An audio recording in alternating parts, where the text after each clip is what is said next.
introduction of quality control orders in this emerging sector of solar water retail system also is, I think, very key, as Dr. Tripathi also talked. And we already have a draft QCO which has been circulated by MNRE. We all need to take note of it. It has been currently proposed in Scheme 2.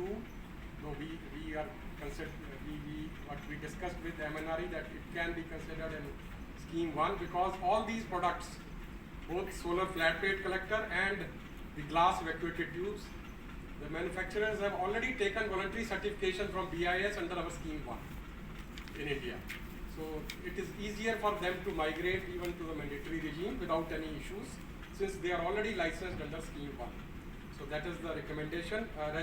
The final call, of course, will be taken by Ministry on this.